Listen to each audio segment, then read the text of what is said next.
They were blood brothers. From a quiet German village, raised up in the same house, learnt same trade, but later became sworn enemies that affected the sporting world forever. This is the story of two German brothers, Rudolf and Adolf. Well, together, they birthed a shoe factory that soon echoed through the entire neighborhood, captivating the attention of all. Little did they realize that the venture, born humbly in their mother's laundry, would sow both anguish within the family and joy across the sports realm. Dassler, who was actually the brain behind the factory, founded a brand called Adidas. Until present days, his brother Rudolf, who earlier focused on sponsoring athletes and increasing brand visibility, subsequently founded a brand called Puma. Take a deep breath, friend. It's more than what you are thinking.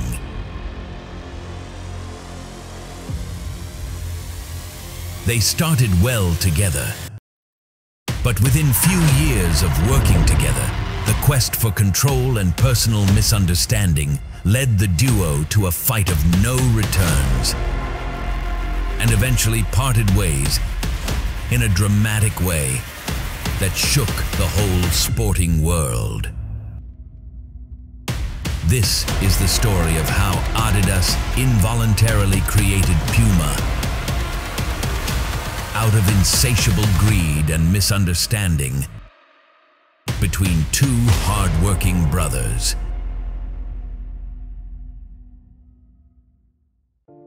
This is DollarPreneur YouTube channel. We make documentaries about businesses, companies, brands, and founders. Just do us a favor, subscribe to us now, and we are good to go together.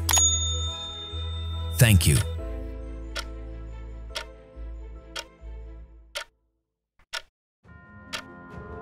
In the early 20th century, a man named Christoph Dassler, a father to Adi and Rudolf, worked in a shoe factory. And his wife Pauline ran a little laundry in the town of Herzogenaurach, Germany. Their son, Rudolf Dassler, started working at the shoe factory after finishing school. After serving in World War I, Rudolf got trained as a salesman at a porcelain factory and later worked in a leather trading business in Nuremberg. But the other son, Adi, thought it was a good time to start their own business, having mastered how their father always make his products and sell them in their neighborhood for good profits. So he discussed with his younger brother to join him in his new business. That was in 1924. They called their brand new business Gebrüder Dassler Schuhfabrik, Dassler Brothers Shoe Factory, and later changed to Adidas, a name after Adi, the elder brother. It was said to be the only place making sports shoes back then. They began this exciting journey in their mom's laundry, but there was a little challenge. The town's electricity wasn't always reliable, so the brothers had to pedal on a stationary bicycle to power their machines. In 1927, they upgraded and moved to a new building. Rudolf took a new role as a marketer and became all about supporting sports stars and making the brand super famous. In fact, the brothers took a road trip from Bavaria to the 1936 Summer Olympics in Berlin, carrying a suitcase filled with sports spike shoes just to attract buyers. They convinced Jesse Owens, a United States sprinter, to try their spikes, marking the first sponsorship for an African-American athlete.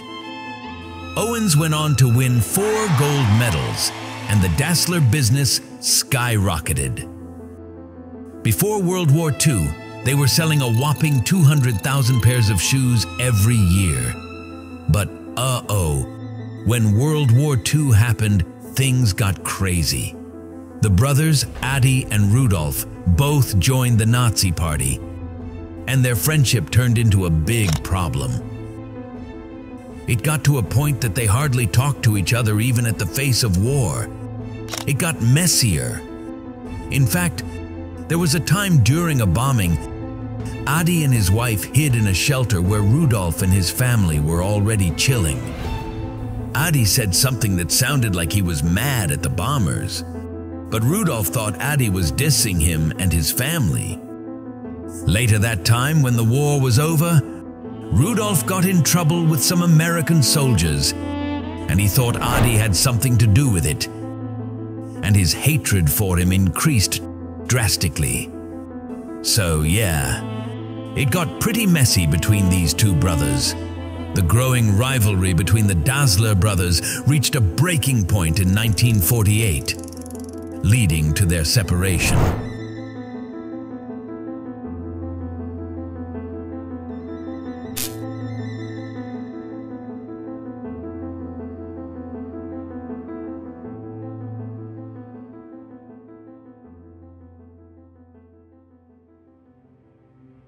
In the aftermath of their split, Adolf retained Adidas, and Rudolf initially named his venture Ruda, combining the initial letters of his first and last names.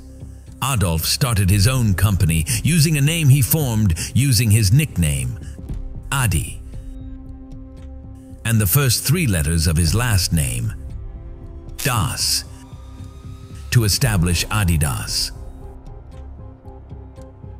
Shortly after, Rudolf's company underwent a name change to Puma Shoe Fabrik, better known as Puma today. Back to Herzogenaurach, their hometown.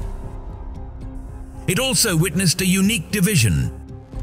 It became the dual city of Puma and Adidas. Adidas claimed the eastern part, while Puma established itself in the western part, after Rudolf crossed the Aurach River to start his own company. This separation ignited a fierce rivalry between Puma and Adidas. Herzogenaurach residents found themselves divided in loyalties, earning their city the nickname the City of Folded Collars, as people peered down to identify the shoes others were wearing.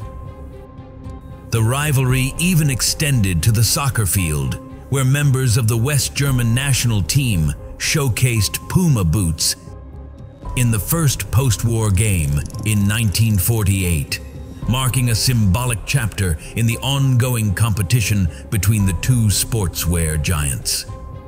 Moving forward, in the 1952 Summer Olympics, Josie Barthel of Luxembourg secured Puma's first Olympic gold in the 1500 meters in Helsinki, Finland. Fast forward to the 1960 Summer Olympics, where Puma made a bold move. They paid German sprinter Armin Harry to sport Pumas in the 100-meter sprint final. Harry, who had previously worn Adidas, asked Adolf for payment, but Adidas turned him down. Harry won gold in Pumas but surprised everyone by switching to Adidas during the medal ceremony, leaving the Dassler brothers in shock. Harry aimed to benefit from both brands, but Adi was so furious that he banned the Olympic champion and never have anything to do with him again.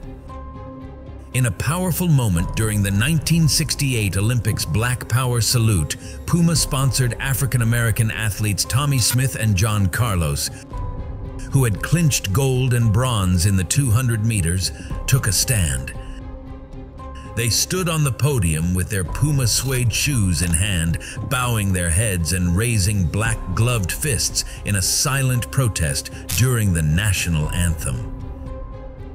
This symbolic act was a powerful statement for human rights and the rights of Black Americans. Now, something happened in 1970 again that shocked the world. I bet you won't want to miss that. Before the 1970 FIFA World Cup, Puma and Adidas agreed to keep soccer star Pelé off limits, feeling that a bidding war for the most famous athlete in the world would become too expensive in what became known as the Pelé Pact. However, Puma broke the deal secretly, signing Pelé and pulling off a clever move.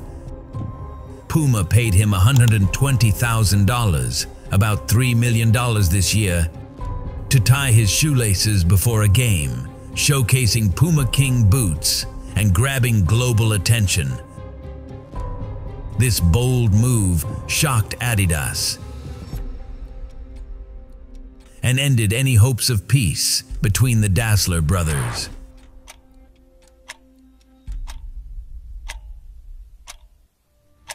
Despite the controversy, but hey, Puma's bold move with Pelé, that's the stuff that turned sports gear into a mega money industry until today. Talk about a game changer. Ever since that event, Puma and Adidas rose to become global sports giants, thanks to the intense rivalry between the Dassler brothers. This rivalry fueled fierce competition in the marketplace. Both brands went all in on sponsoring athletes and teams, pushing the boundaries of design and technology in their products. It was a head-to-head battle for sports supremacy. As the 80s unfolded, Puma introduced groundbreaking technologies like the DuoFlex sole and the running system, redefining athletic footwear. Adidas responded with their own innovations, ensuring that the rivalry remained as fierce as ever. The 90s witnessed a shift in the battlefield. Athletes, celebrities, and cultural icons began choosing sides, turning the Puma versus Adidas feud into a global phenomenon. Puma secured endorsements from tennis sensation Guillermo Vilas and sprinter Evelyn Ashford, while Adidas continued to court athletic legends like Michael Jordan. The 21st century brought a surprising twist to the tale. Collaborations and partnerships emerged, with both giants realizing the power of unity. The once bitter rivals found common ground, transcending competition to tackle global issues, sustainability, and innovation. Today, the Puma versus Adidas rivalry has evolved into a friendly competition, a testament to the resilience and adaptability of these athletic giants. While they continue to vie for market dominance, the essence of their rivalry lies in pushing each other to greater heights. In a world where the only constant is change, the Puma versus Adidas saga stands as a testament to the enduring spirit of competition, innovation, and the love of the game. So, as we witness the ongoing chapters of this legendary rivalry, one thing remains clear: the world of sports and fashion is richer because of the Puma versus Adidas legacy.